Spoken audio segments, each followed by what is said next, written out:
다 같이 묵상 기도 드리심으로 12월 둘째 주, 대강절 둘째 주, 세 번째 주입니다. 대강절 드리겠습니다. 시작하시겠습니다.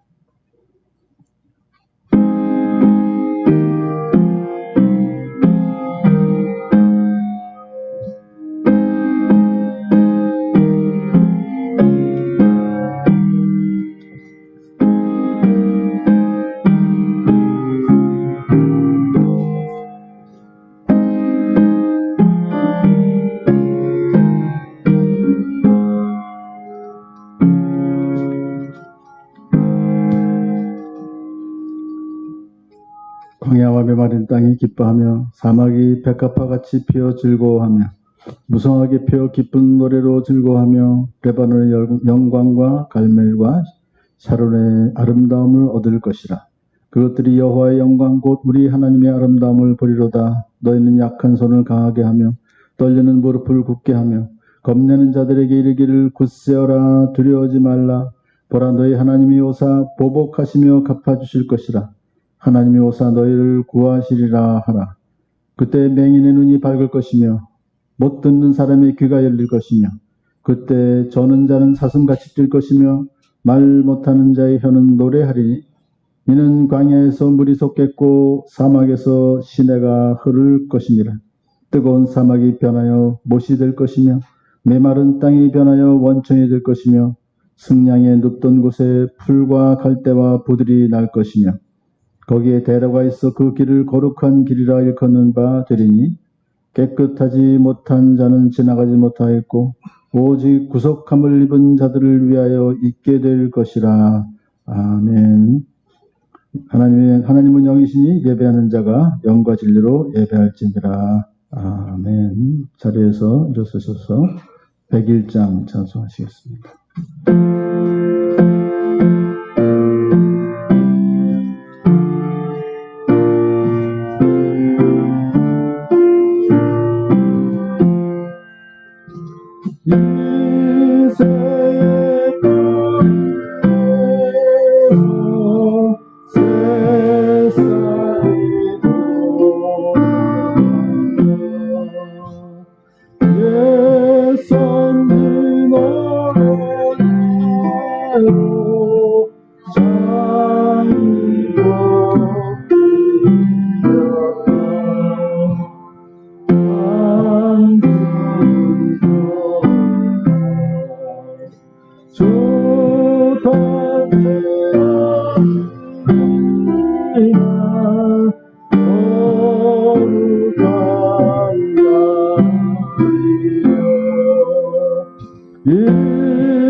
십계명. 하나님이 모든 말씀으로 말씀하여 주시되 나는 너를 애굽 땅 종되었던 집에서 인도하는데 하나님 여호와니라.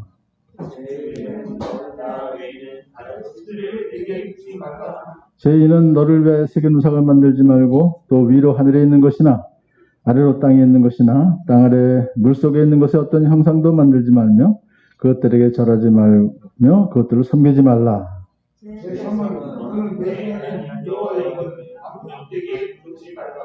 제사는 안식일을 기억하여 거룩하게 지키라. 제6은 살인하지 말라. 제8은 도둑질하지 말라. 제10은 내 이웃의 집을 탐내지 말라. 예수께서 이르시되 내 마음을 다하고 목숨을 다하고 뜻을 다하여 주 너의 하나님을 사랑하라 하셨으니 이것이 크고 첫째 되는 계명이요 둘째도 그와 같으니 내 이웃을 내 자신같이 사랑하라 하셨으니 이 두 계명이 온 율법과 선지자의 강령이니라. 아멘. 자리에 앉으십니다. 찬송가나 지금 10계명이나 다 교회 단톡방에 다 올려져 있으니까요. 참조하시면 좋겠습니다. 네, 105장 함께 찬송하시겠습니다.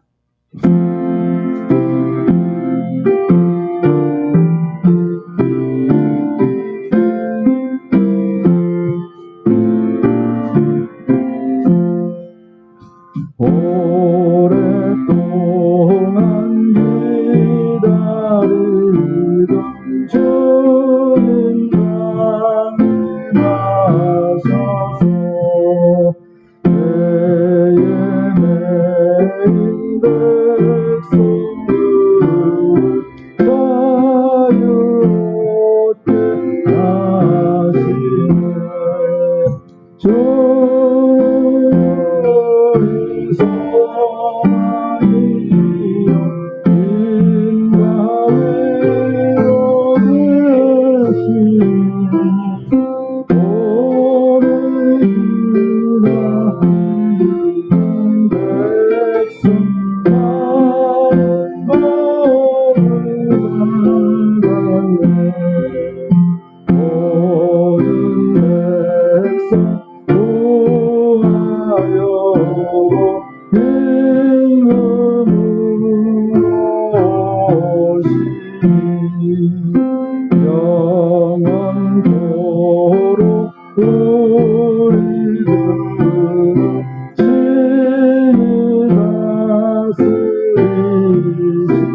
양경희 권사님 인도하십니다.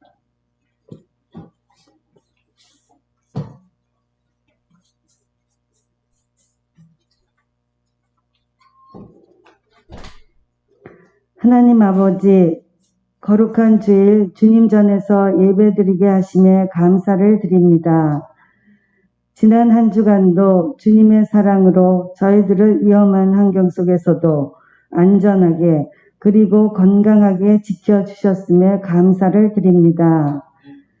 저희들 주님의 은혜 안에 살면서도 세상의 염려와 근심 걱정에 불안함 속에서 벗어나지 못하고 있습니다.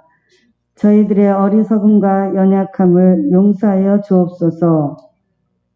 이럴수록 하나님의 말씀을 가까이 하며 하나님을 더욱 경외하며 겸손한 마음으로 회개하고 은혜를 간구하며 하나님께 전적으로 의지하며 살게 하옵소서. 지금은 저희들을 구하기 위해 낮은 자리에 오신 주님의 사랑을 기억하는 대강절 기간입니다.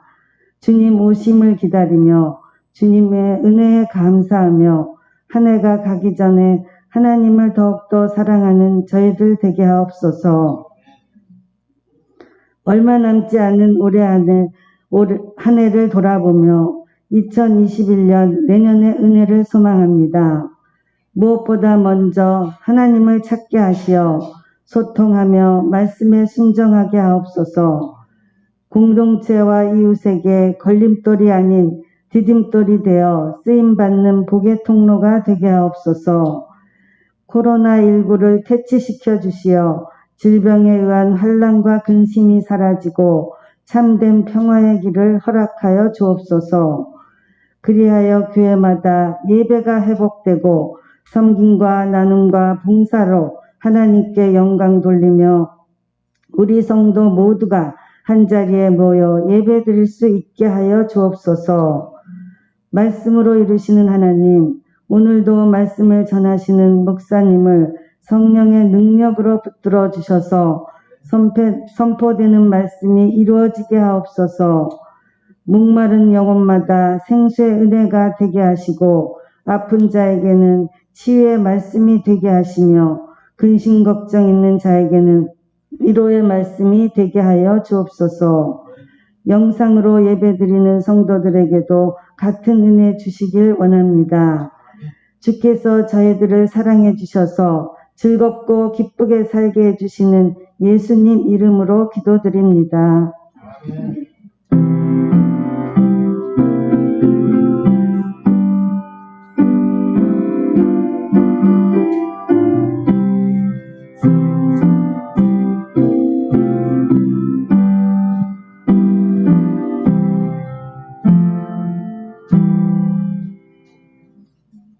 오늘 주시는 하나님 말씀은 이사야서 9장 1절에서 7절까지 말씀 보겠습니다.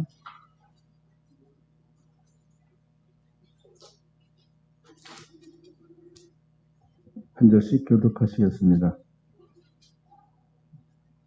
구약성경 984쪽입니다.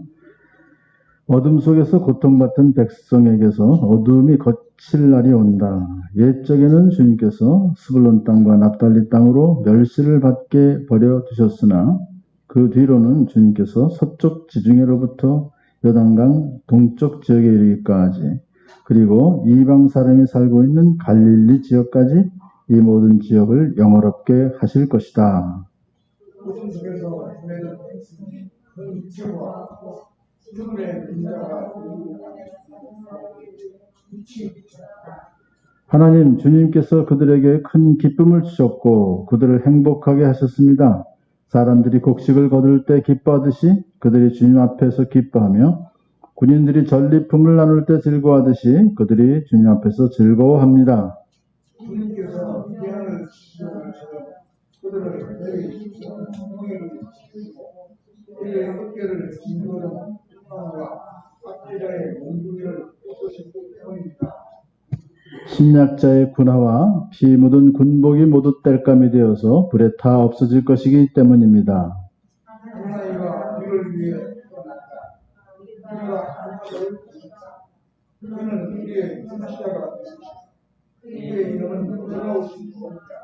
존귀하신 하나님, 영광하신 아버지, 평화의 왕이라고 불러주시다. 그의 왕권은 점점 더 커지고 나라의 평화도 끝없이 이어질 것이다. 다 같이 읽습니다. 그의 왕권은 점점 더 커지고 나라의 평화도 끝없이 이어질 것이다.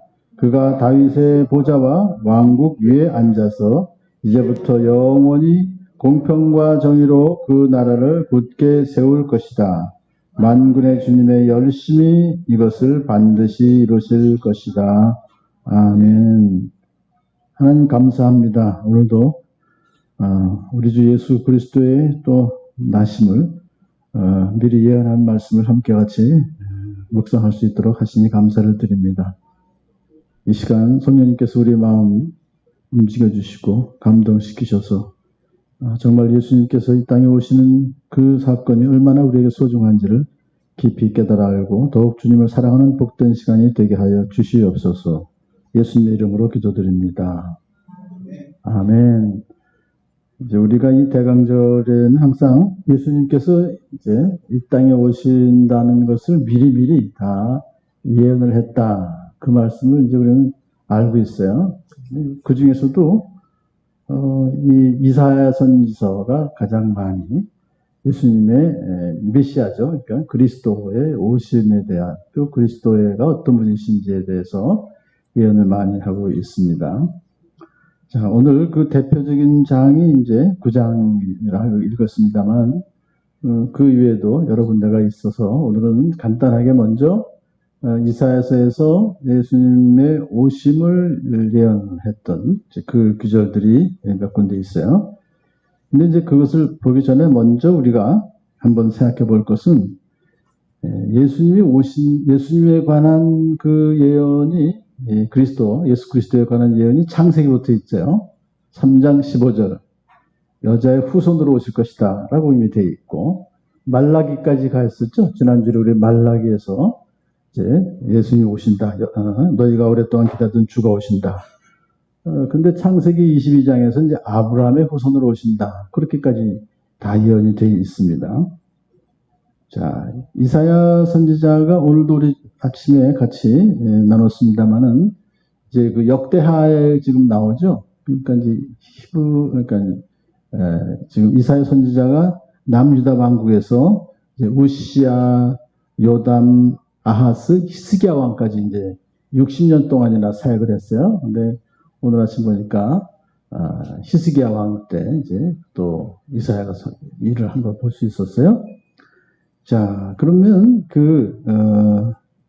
이사야 선지자가 어떤 예언을 했었느냐?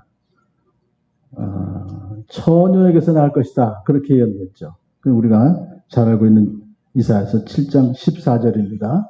7장 14절 한번 펴보시면 바로 앞에니까 7장 14절이니까 여기 어떻게 되냐면, 그러므로 주님께서 친히 다윗 왕실에 한 징조를 주실 것입니다. 보십시오. 처녀가 잉태하여, 그죠? 아들을 낳을 것이며 그가 그 이름을 임마누엘이라고 할 것입니다. 그랬어요. 이미 아주 구체적으로 대략 이사야 선지자가 활동했던 게 주전 760년, 그래서 주전 또 680년이니까, 그러니까 보통 우리가 700년 전, 예수님이 탄생하시기 700년 전에 이미 이사야 선지자가 이렇게 구체적으로 예언을 했다. 그렇게 기록을 하고 있죠. 이것이 마태복음 이제 1장 22절을 보게 되면 주님의 천사가 요셉에게 나타나서 이사야서 7장 14절을 바로 오늘 같이 읽었던 그 말씀을 인용하면서 마리아를 아내로 맞아들여라. 왜냐하면 정혼만 했는데, 아직 결혼도 안 했는데 벌써 아이를 가졌다는 소식을 듣고 이제 요셉이 고민을 하다가 가만히 끊고자 하는 거예요. 그냥 괜히 이거 발설하게 되면은 돌로 맞아 죽으니까. 그래서 그냥 가만히 끊고자 하고 있는데 천사가 나타나서 아니다 하면서 그냥 아내로 맞아들여서 출산해라. 그렇게 천사가 이야기를 했죠. 마리아의 태중에 있는 아기는 남자에 의해서 된 것이 아니라 성령으로 말미암은 것이다 하고 친절하게 가르쳐 주었어요. 아주 이건 기적이죠. 보통 방법이 아닙니까? 그래서 마태복음 1장 20절은 요셉에게 나타났죠. 그런데 그 전에 이미 천사가 마리아에게 나타나서 또 이제 이야기를 해주죠. 누가복음 1장 30절에 두려워하지 말아라 마리아야, 그대는 하나님의 은혜를 입었다. 보아라, 그대가 뭐죠? 처녀예요. 아직 정혼만 했지 결혼하지 않았으니까 그대가, 처녀가 잉태하여 아들을 낳을 것이다. 그래서 이사야서 7장 14절의 말씀이 그대로 이루어졌구나. 그러니까 마리아가 천사에게 뭐라고, 나는 남자를 알지 못하는데 어떻게 이런 일이 있겠습니까? 있을 수가 없는 일이죠. 그렇지만 천사가 마리아에게 대답했죠. 성령이 그대에게 임하고 더없이 높으신 분의 능력이 그대를 감싸줄 것이다. 그러니까 천사가 와서 미리 노티스를 한 거죠. 예고를 하고 그 다음에 이제 성령께서 임하시고 더 높으신 분 능력이 너에게 감쌀 것이다. 그러니까 우리는 잘 몰라요. 천국 가면 이제 알게 되겠지만 지금 우리는 어떻게 되는지 모르지만 여하튼 하나님이 하실 것이다. 그러므로 태어날 아기는 거룩한 분이요 하나님의 아들이요. 그러니까 하나님의 신성을 이제 가지신 분이다. 그렇게 볼 수 있어요. 그러면서 이제 참 이렇게 그 입증을 해주죠. 사건을 통해서. 무슨 사건이죠? 그대의 친척 엘리사벳도 늙어서 임신하였다. 늙어서만 아니라 임신하지 못한 여자였어요. 불임증이었었어요. 그럼에도 불구하고 임신한 지 벌써 6개월이 됐다. 6개월 전에 전혀 불임 여성이 아이를 가졌다는 것은 뭐죠? 그럼 불가능한 일인데 이루어졌다는 거죠. 마찬가지로 처녀가 아이를 갖는 것도 불가능한 일이지만 그것도 역시 하나님께는 불가능이 없다라고 천사가 이야기함으로써 그랬더니 마리아가 믿음의 고백을 하죠. 보십시오. 나는 주님의 여종입니다. 주님께서 말씀하시는 건 나는 고지곳대로 나는 다 믿습니다. 당신의 말씀대로 나에게 이루어지기를 바랍니다. 이렇게 해서 마리아는 정말 복된 그런 여자였었어요. 자, 이제 두 번째 이사야서에서 이제 이렇게 또 예언한 것은 뭐냐면 다윗의 후손으로 오실 것이다 하는 우리 이제 마태복음 1장 1절 보게 되면 아브라함의 자손이요 다윗의 자손인 예수 그리스도의 계보라 그랬잖아요. 그러니까 성경에서 신약성경에서 아브라함 자손 이미 아까 창세기 22장 했었죠. 이번에 이제 다윗의 자손으로 오실 것이다 하는 것이 이제 됐는데 1장 6절 보게 되면 이새는 다윗 왕을 낳았다 그랬어요. 그러니까 다윗의 아버지는 이새로구나 하는 것이 이제 나와 있잖아요. 근데 자 이사야서 11장 1절 한번 보실까요? 벌써 이미 그것이 다 이미 이사야서에서 다 예언되어 있던 것입니다. 자, 11장 1절 한번 같이 읽을까요? 시작. 이새의 줄기에서 한 싹이 나며 그 뿌리에서 한 가지가 자라서 열매를 맺는다. 그랬어요. 아멘. 그 이새의 줄기라고 하는 것은 이새의 가문이라는 얘기죠. 그래서 이제 이새의 가문이 아까 보신 대로 그 다윗의 아버지인데 근데 어때요? 다윗의 할아버지가 누구죠? 오벳. 다윗의 증조 할아버지가 보아스입니다. 그러니까 보아스, 오벳, 이새 그리고 이제 다윗인데 사실 이새의 그 신부는 농부죠. 아무래도 그래도 그렇게 좀 평범한 농부입니다. 그러니까 뭐 뛰어난 가문이 아니라 그런 평범한 신분으로 그리스도가 오실 것이다 하는 것을 나타내기 위해서 다윗의 뿌리 줄기라고 안 하고 이새의 뿌리를 강조한 거다. 그렇게 신학자들이 얘기를 해요. 그래서 일단 참 내세울 곳이 없는 보잘것없는 가문입니다. 그 당시의 이새의 집안은 그런 가문에서 참 이렇게 다윗 왕이 이렇게 나오셨듯이 바로 그리스도도 메시아도 나사렛이라는 동네에서 무슨 선한 것이 나올 수 있느냐 그렇게 같은 이스라엘 사람들한테도 이렇게 무시당하던 그런 곳에서 이제 그리스도가 오실 것이다. 그런 의미로 이새의 가지라고 얘기를 했어요. 자, 여기서 이제 한 싹이 날 것이다는 그 싹이 이제 바로 예수 그리스도인데요. 이제 11장 또 10절에도 또 같은 말이 있습니다. 11장 10절 한번 같이 읽겠습니다. 시작. 그날이 오면 이새의 뿌리에서 한 싹이 나서 만민의 깃발로 세워질 것이며 민족들이 그를 찾아 모여들어서 그가 있는 곳이 영광스럽게 될 것이다. 아멘. 그러니까 이사야서 11장은 아주 굉장히 자세하게 바로 그 한 싹이 한 순이 나서 그래서 우리 CCC의 순 모임이 김중건 목사님이 시작한 거예요. 순 모임을 그게 바로 여기 이사야서 11장 1절하고 10절에 나와 있는 겁니다. 이 싹이 나서라고 하는 것은 이제 그리스도가 탄생하신다는 거죠. 그러면 어떤 일이 벌어지는가에 대해서 잘 10절에 말했습니다. 만민의 깃발로 세워질 것이며 그랬어요. 그러니까 깃발이라는 것은 모든 사람이 다 볼 수 있도록 높이 세워지는 거 아니겠습니까? 그러니까 세상 모든 사람들이 그리스도를 바라볼 것이며 그에게 관심을 갖고 그를 경배하게 될 것이다 하는 아주 굉장히 그 아기에 대한 것은 축복이 굉장히 축복이죠. 예언이. 그것은 민족들이 그를 찾아 모여들어서 그랬어요. 그러니까는 이 사실은 이제 이것을 지금 우리는 하나님께로 예수님께로 이제 모여드는 건데 많은 사람들이, 민족들이라고 하는 것은 이방 사람까지 다 포함한 거죠. 그러니까 저와 여러분이 포함된 거예요. 그래서 이제 모여드는데 그를 찾아 모여들거든요. 그 예수님을 찾아 모여드는 것이 어디입니까? 교회예요. 지금은 교회예요. 그러니까 교회로 예수님 만나기 위해서 찾아뵈려고 모인다는 거죠. 그렇게 돼서 그가 있는 곳이 영광스럽게 될 것이다. 아멘. 저 여러분이 있는 교회는 영광스러운 곳입니다. 믿습니까? 이게 지금 벌써 이미 700년, 지금으로부터 말하면 2700년 전에 예언이 돼 있던 거고, 그것이 이제 예수님께 이루어졌습니다. 자, 그래서 지금 이제 사도 바울이 로마 교회에 보낸 편지에서도 바로 이 11장 10절 인용했어요. 이사야서. 그래서 그가 이렇게 말합니다. 그리고 이렇게 로마 교회에 보낸 편지에서 15장 12절에서 이렇게 말합니다. 이사야가 말하기를 이새의 뿌리에서 싹이 나서 이방 사람을 다스릴 이가 일어날 것이니 그랬어요.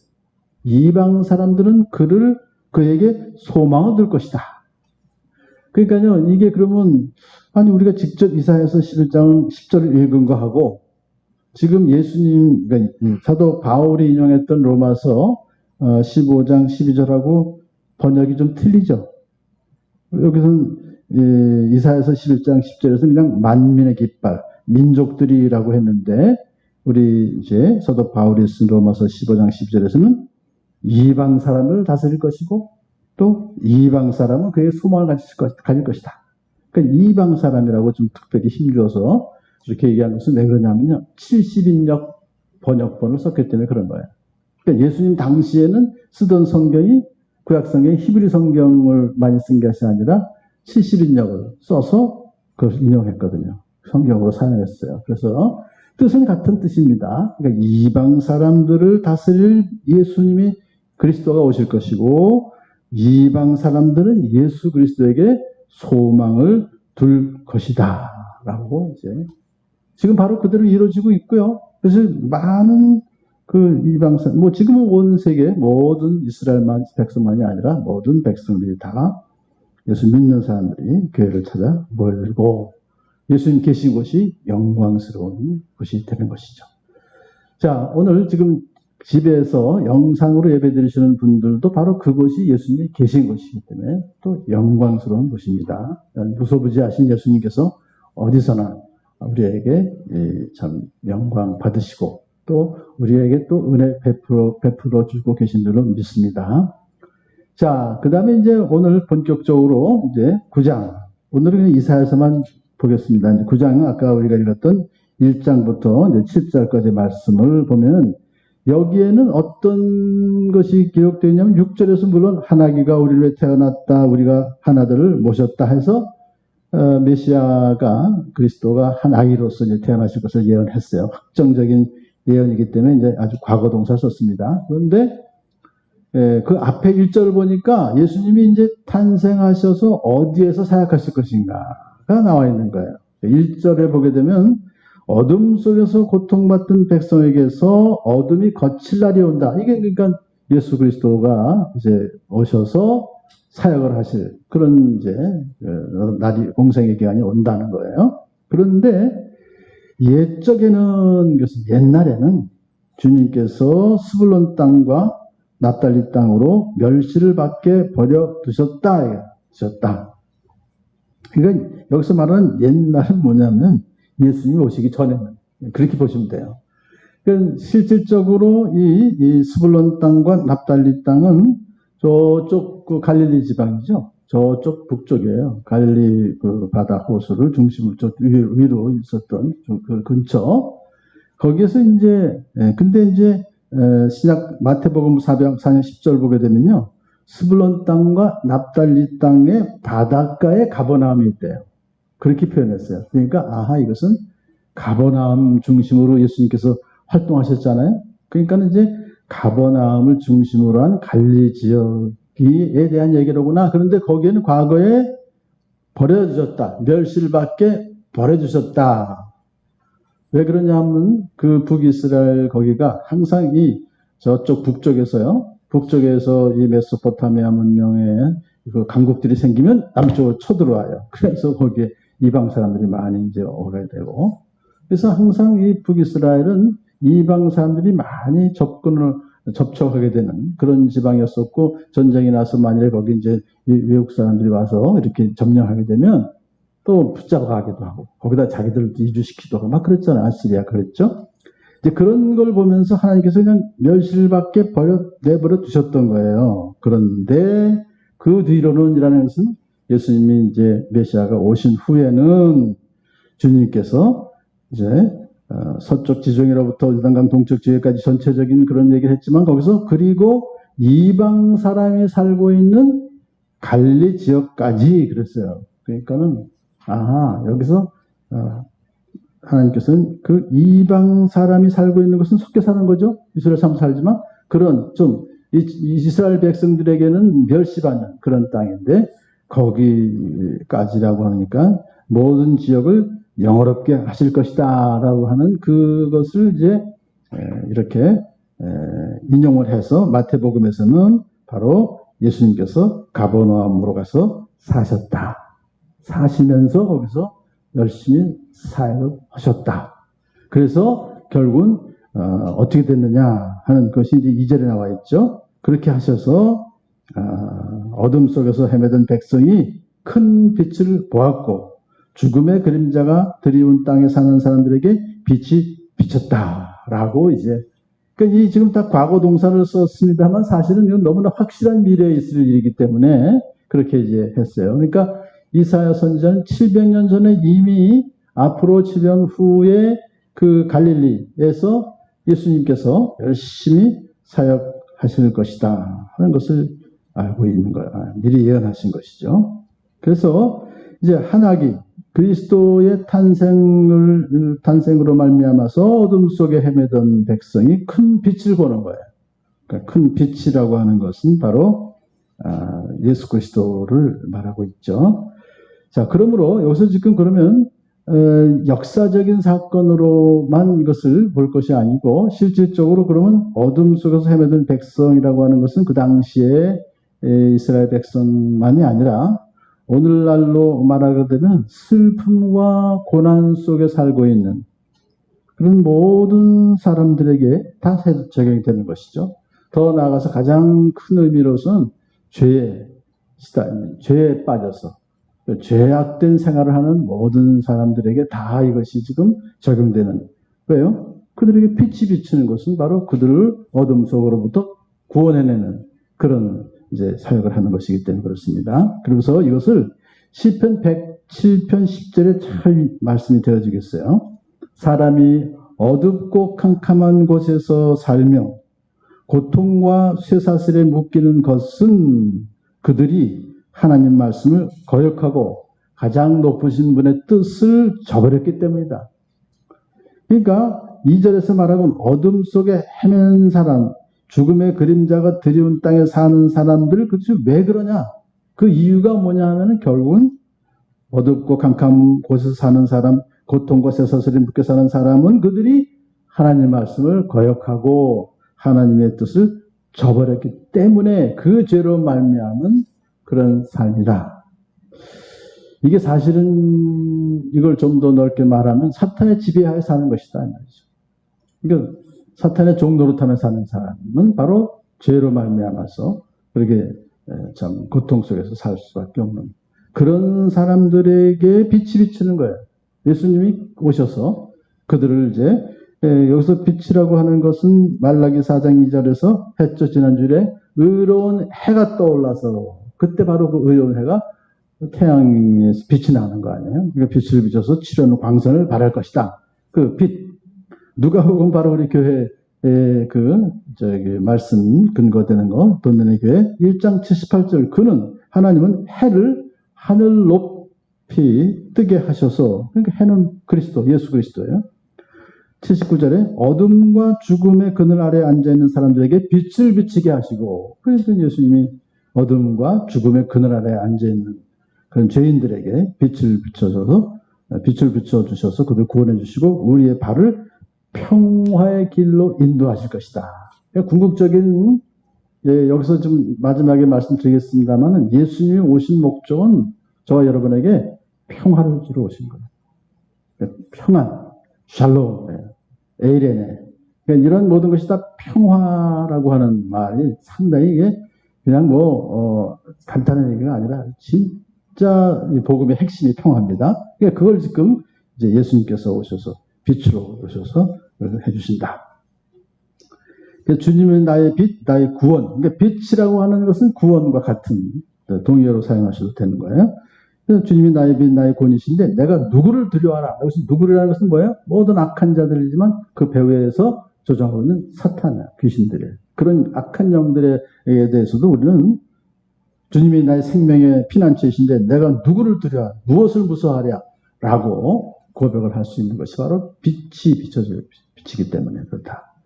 3절에서 뭐라 그러냐. 하나님, 주님께서 그들에게 큰 기쁨을, 지금 이제 이사야 선지자가 고백하는 거예요. 하나님한테 기도로. 하나님, 주님께서 그들에게 큰 기쁨을 줬고, 그들을 행복하게 만들어 주셨습니다. 이거예요.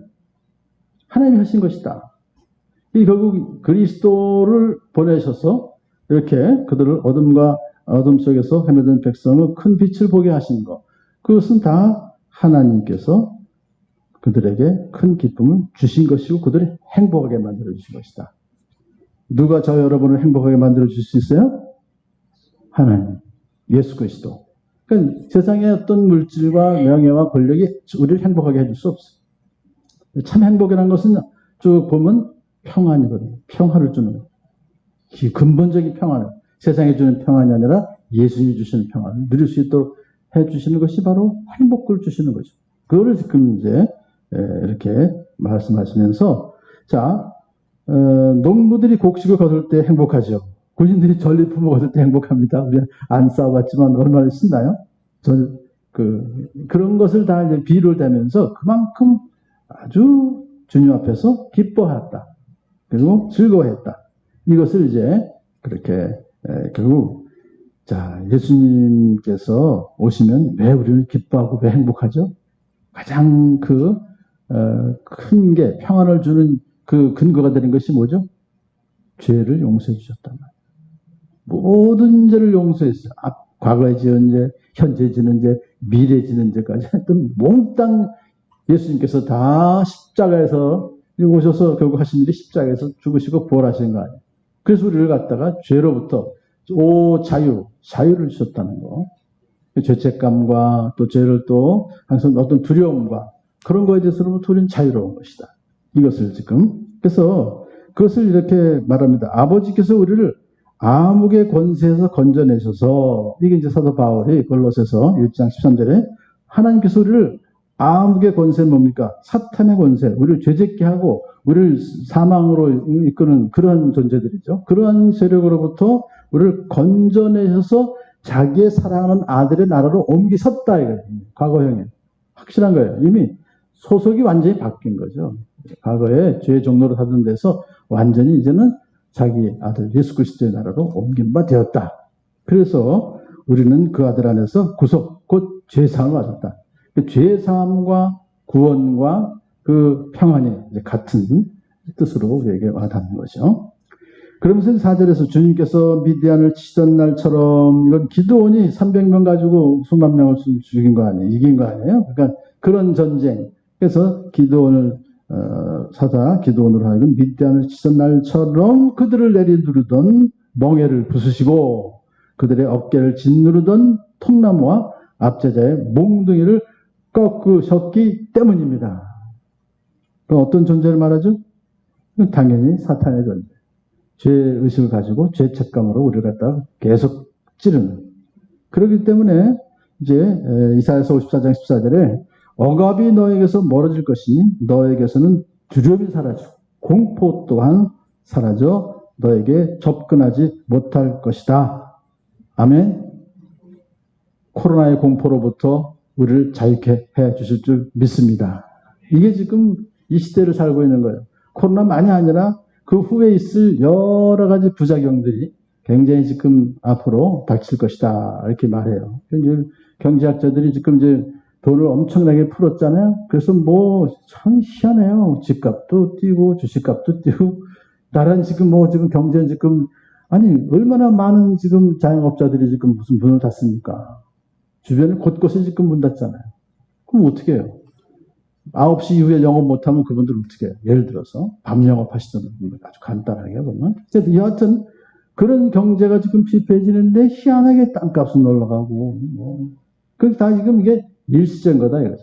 잠시 너무 워낙 돈을 많이 풀었기 때문에 나오는 것인데 이것이 다 빚이다. 메르켈 총리가 독일은 이번 모든 사태를 넉넉히 감당할 수 있는 자산이 있어서 빚을 많이 안 졌대요. 걱정이 다른 나라에 비해서 국가 채무가 별로 없습니다. 그럼에도 불구하고 2, 3년 후에는 엄청나게 경제적으로 어려움이 없을 것이니까 우리는 지금부터 우리는 열심히 절약하면서 대비를 해야 됩니다. 와, 독일 총리가, 그래, 독일이 단단한 나라죠. 우리는 지금 그거 생각을 지금 안 하고 있단 말이에요. 그러다 닥치면 그땐 엄청난 재난이 올 것이다. 비록 그러한 것을 우리가 안다 할지라도 여러분 오늘 본문만 억압이 너에게서 벌어질 것이 너에게서 두려움이 사라져요.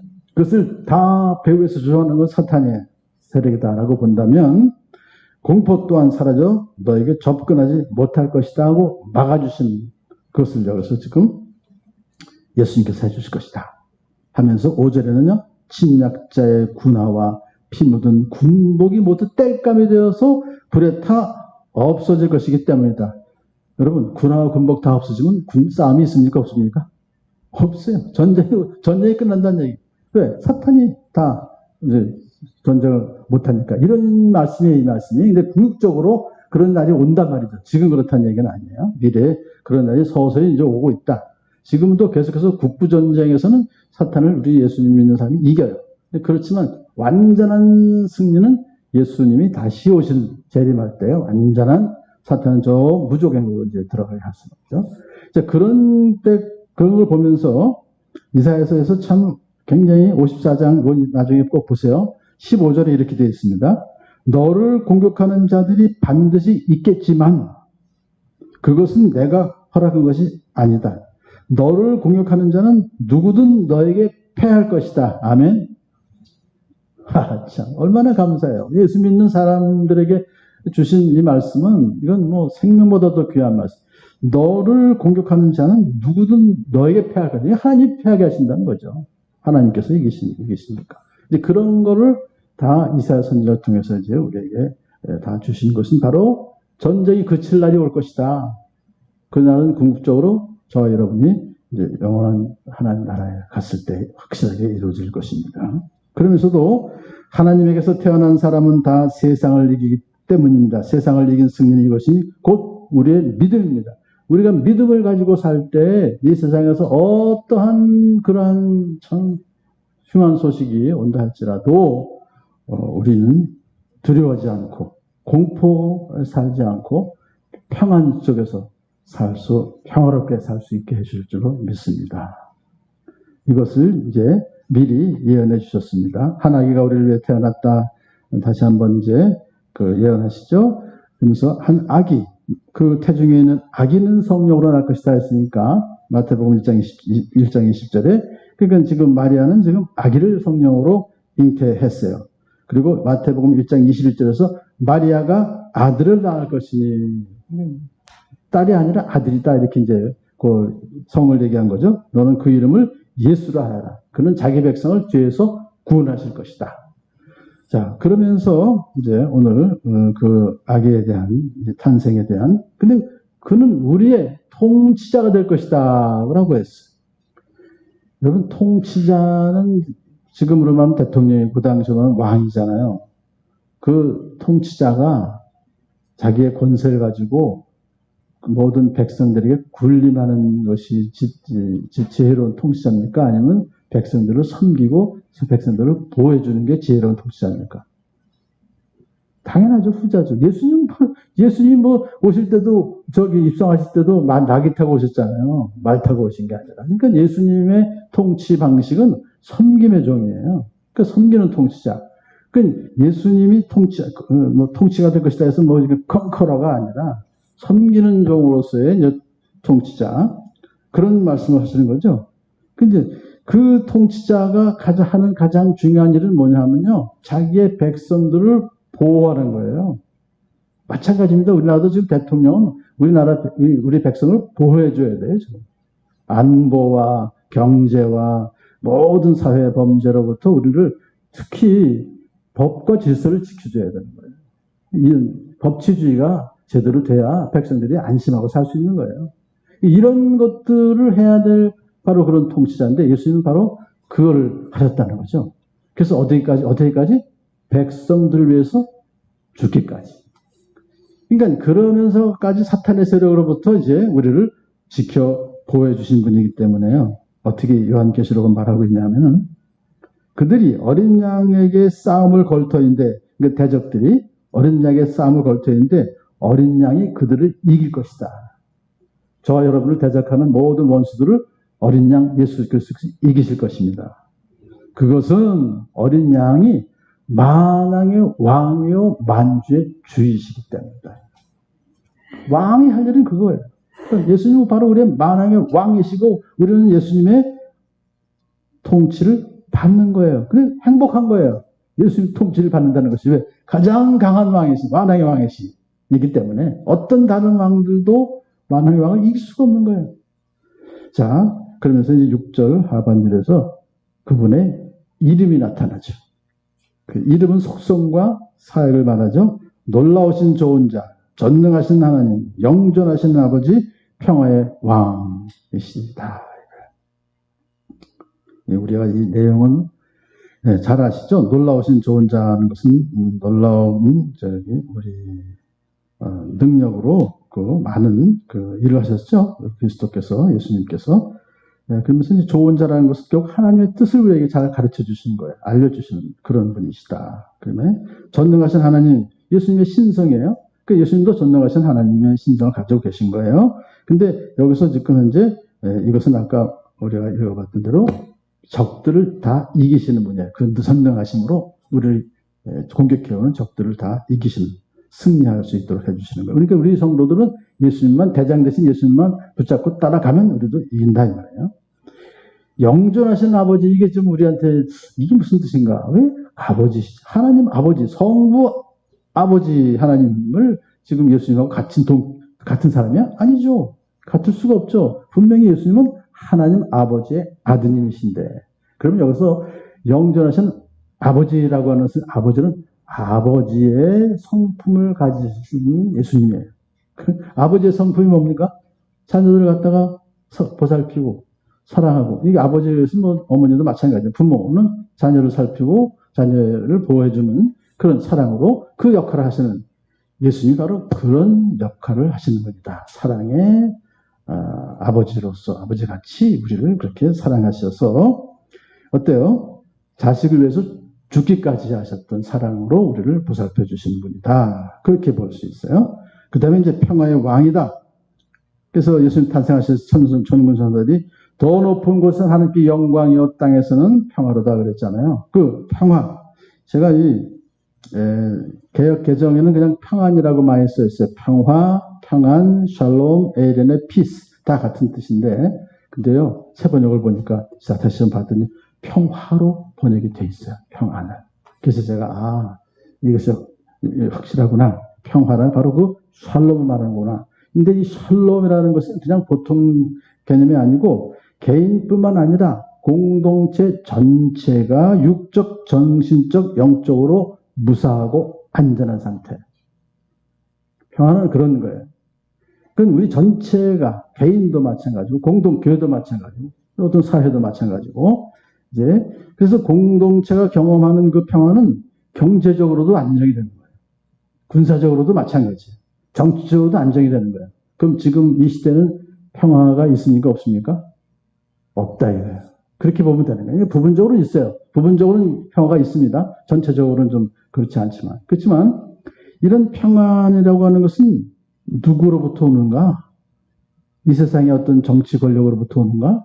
이 세상의 어떤 그 돈으로부터 오는가? 아니에요. 예수님으로부터 오는 것이다. 이것이 오늘 우리에게 주는 평화의 왕이다라고 하는 그런 개념으로부터 이게 올 수가 있는 것입니다. 그래서 예수님이 오심으로 진정한 평화가 이제 이 땅에 오기 시작한 거예요. 완전히 평화롭게는 안 됐지만 나는 평화를 너에게 남겨준다. 요한복음 14장 27절. 나는 내 평화를 너에게 준다. 예수님께서 말씀하셨어요. 내가 너에게 주는 평화는 세상에 주는 것과 같지 않다. 너희는 마음에 근심하지도 말고 두려워하지도 말아라. 왜? 내가 너희에게 왕 중에 왕이신 예수님께서 너희들에게 평화를 줄 것이기 때문에 그렇게 말씀하셨어요. 예수님께서는 부활하신 후에도 제자들에게 너희에게 평화가 있기를 빈다 그랬잖아요. 그러니까 이제 그래서 이 평화에 대해서 잘 또 우리 사도 바울이 설명을 잘해준 게 에베소 2장 14절 15절입니다. 자, 17절까지. 그리스도는 우리의 평화이십니다. 그리스도는 우리의 평화이십니다. 예수님은 사람 사이를 가르는 담을 자기 몸으로 허무셔서 원수된 것을 없애셨습니다. 평화는 적이 없다는 거잖아요. 그러니까 이것이 뭐냐. 예수님께서 십자가에서 이거 유대인과 비유대인, 이방인들과의 막혀있던 그 담을 완전히 허무셔서 원수된 것을 없애셨다. 같은 평등하다는 거죠. 예수님은 이 둘을 자기 안에서 하나의 새 사람을 만들어서 새로운 피조물로 다 만들었기 때문에 유대인이건 이방인이건 관계없다. 원수쟁이 다 사라진 그러한 평화를 이루시고 그 다음에 또요. 원수된 것을 십자가로 소멸하시고 이 둘을 한 몸으로 만들어서 하나님과 화해시키셨다. 예수님이 주시는 평화는 이게 다른 거예요. 인간과 인간과의 평화는 서로 노력하면 될 수 있지만 하나님과의 평화는 예수님께서 십자가에 돌아가지 않으시면 있을 수가 없는 거예요. 그러므로 완전한 평화는 십자가의 평화예요. 인간과 인간과의 평화, 하나님과 인간과의 평화를 모두 이루신 분이다. 그분이 오셔서 멀리 떨어지는 여러분에게 평화를 전하셨으면 가까이 있는 사람에게도 평화를 전하셨습니다. 2장 17절까지입니다. 에베소서. 그렇기 때문에 우리가 속한 이 교회 공동체는 무슨 공동체라고요? 평화의 공동체다. 세상에서는 이런 평화를 줄 수가 없는 것이다. 오직 예수님이 머리로 하신 교회에서만 이것이 가능한 것이다. 그런데요, 너무 놀라운 것은 그의 왕권은 점점 더 커지고 나라의 평화도 끝없이 이어질 것이다. 이 세상에 전쟁이 없을 때가 있었습니까? 계속 전쟁이 사방에서 지금도 있어요. 하지만 예수님의 왕권은 점점 커지고 예수님 나라는 그 평화도 끝없이 이어질 것이다. 그가 다윗의 보좌와 왕국에 앉아서 이제부터 영원히 다스릴 것인데 공평과 정의로 그 나라를 굳게 세울 것이다. 이사야 선지자를 통해서 사무엘 하에 있었던 다윗 언약을 그대로 이제 이것이 하나에 이루어지는 것이고 그 언약이 지금 이 시대에 계속해서 이루어져 가고 있는 것입니다. 예수님께서 이 땅에 오심으로 그리스도의 나라가 세워졌고 그리고 지금도 계속해서 그것이 이어지고 있어요. 점점 더 커집니다, 여러분. 지금 이제 우리 이쪽에 보니까 아프리카 쪽에 엄청나게 지금 예수 믿는 사람이 늘어나고 있어요. 그런 걸 우리가 보면서 야, 참 우리나라만 보면 안 돼요. 전 세계를 다 봐야 되니까. 그렇기 때문에 하나님 예수님의 나라의 평화도 끝없이 이어지는 것이요. 그러므로 이미 하나님 나라가 예수님 나라가 왔어요. 하지만 아직 완성된 건 아니죠. 그렇기 때문에 아직도 세상에 국부적인 전쟁이 갈등이 있고 여러 가지 어려움이 있습니다. 그렇지만 예수님 다시 오실 때는 모든 것이 다 끝나고 완전한 하나님 나라의 평화가 이루어질 날이 곧 오게 될 줄로 믿습니다. 왜 우리가 그것을 확신하냐 하면 만군의 주님의 열심히 이것을 반드시 이룰 것이다. 만군의 주님의 열심히 정말 하나님이 열심히 우리를 사랑하시고 구원 사역을 계속해서 하고 계신 거예요.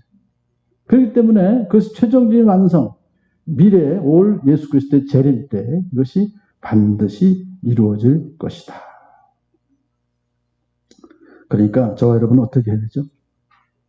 저 여러분 바로 예수님의 참 친구라고도 불러주시고 또 예수님 받아들이시면 우리는 또 그 밑에 있는 그 아들들이고 그러니까 하나님의 자녀들로서 하나님의 이 궁극적인 그러한 그 목표가 뭐죠? 우리를 구원하시는 거예요. 우리에게 진정한 평화를 평화의 나라를 우리에게 주시는 거예요. 그렇기 때문에 그러한 그 사역을 계속해서 하나님이 누굴 통해서 하실까요? 저와 여러분을 통해서 하시는 겁니다. 우리들이 바로 교회가 바로 할 일이 그거지. 우리가 맡겨진 사명이 바로 그거지. 이웃을 복음을 전하고 예수님이 하셨던 것처럼 그들을 사랑하고 그리고 그들을 섬기고 왕으로서 섬기는 거죠. 제사장으로서 섬기는 거고 선지자로서 섬기는 거예요. 그런 삼중직의 사역을 감당하는 것이 바로 교회입니다. 저와 여러분들입니다. 그래서 앞으로 그런 사역을 목표를 분명히 하나님의 목표를 우리의 목표로 삼고 우리도 하나님처럼 열심으로 하나님 일에 매진하는 저와 여러분을 축복합니다. 하나님 감사합니다. 오늘 말씀을 통해서 예수님 오실 것을 미리 예언하셨던 것이 이루어졌던 것처럼 앞으로 또한 예수님 다시 오실 때 모든 그런 이루어질 것을 하나님이 열심히 분명히 이루어 주실 줄로 믿습니다. 우리도 함께 동참하는 우리 모두 되게 하여 주시옵소서. 예수님의 이름으로 기도합니다. 아멘. 91장 찬송하시면서 헌금하시겠습니다.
아멘. 우리가 지금 이 시간에 우리 헌금 하나님께 봉헌하기 전에 하나님께 기도로 정말 우리가 이 땅에 진정한 평화의 땅이 되게 하여 주시옵소서. 하나님께서 우리 이미 예언하신 대로 예수 그리스도의 왕권이 점점 커지게 하시고 나라의 평화도 끝없이 이어지게 도와 주시옵소서. 그래서 정말 이 코로나도 우리 예수님의 권세로 다 이기게 하여 주시옵시고 그 외에 있을 모든 문제들도 주님께서 다 해결하여 주시옵소서. 가정의 문제, 교회 문제, 나라의 문제까지 하나님께 올려드리고 함께 같이 우리 통성으로 기도하시겠습니다. 주여, 주여, 주여.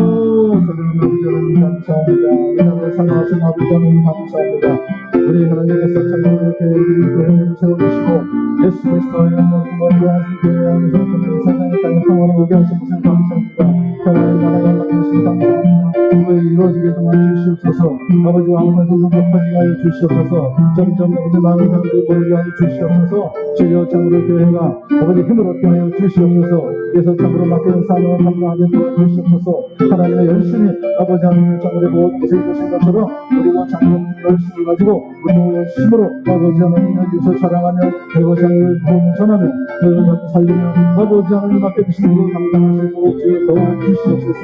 선비는 자로 상비는 자로 아버지여 이곳을 장에서 보호하여 주시고 이 나라를 하나님께서 보호해 주시옵소서. 코로나부터 이 나라에서 막아주시고 아버지 하나님께서 세계적인 위협부터 나아가시고 중국의 위협부터 이 나라를 막아주시고 지켜주시고 아버지여 참으로 감사가 되지 않도록 막아주시옵시고 아버지 하나님 정부적인 생각을 아버지여 전해주시는 나라가 되게 하여 주시옵소서.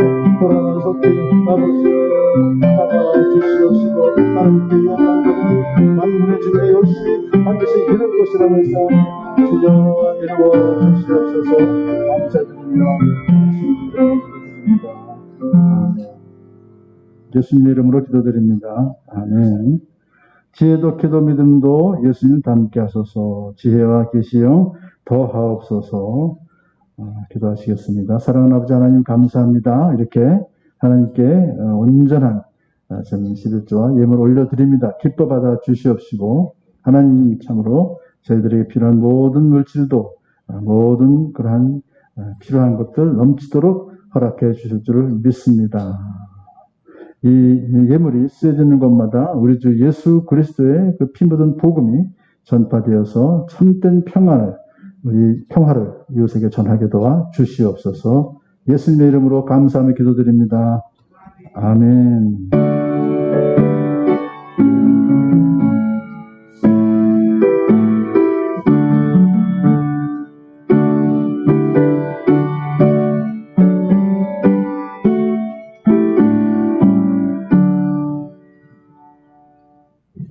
우리 양은희 집사님이 이렇게 또 동영상으로 시편을 100편을 암송해서 올렸네요. 다음 주일은 오숙향 우리 사모님이십니다. 또 2.5단계라고 하니까 우리 끝나자마자 바로 이제 가시는 거예요. 그래도 집에서 예배 드리신 분들도 같이 해서 감사드리고 이제 동영상으로 줌으로 하든지 그래서 주일학교 또 성경 공부하고 그리고 또 목장 모임도 그렇게 하도록 하시면 되겠습니다. 하여튼 계속해서 우리가 기도로 이 코로나 사태를 이길 수 있도록 더 기도해 주시기 바랍니다. 다 같이 자리에서 일어서셔서 53장 함께 찬송하시겠습니다.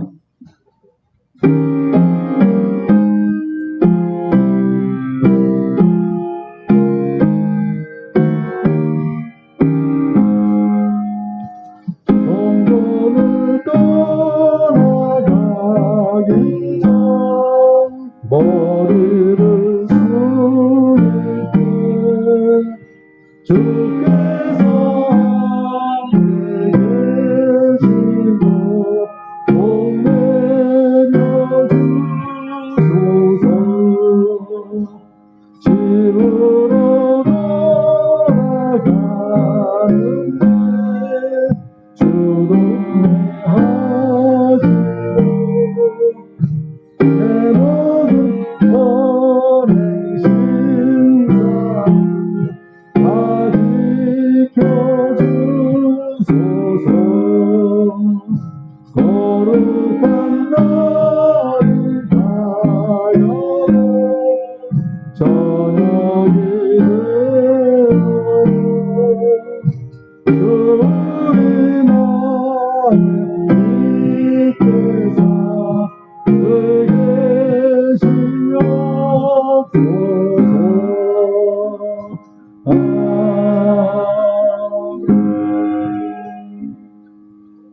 이제는 주 예수 그리스도의 은혜와 하나님 아버지의 사랑하심과 성령님의 감동 감화 충만 교통하심이 참된 평화를 누리며 살아가길 원하는 우리 모두에게 우리 주 예수 그리스도의 탄생을 전하며 다시 오심을 전하기를 마음에 타지만 우리 모두에게 이제로부터 영원토록 함께 있을지어다. 아멘.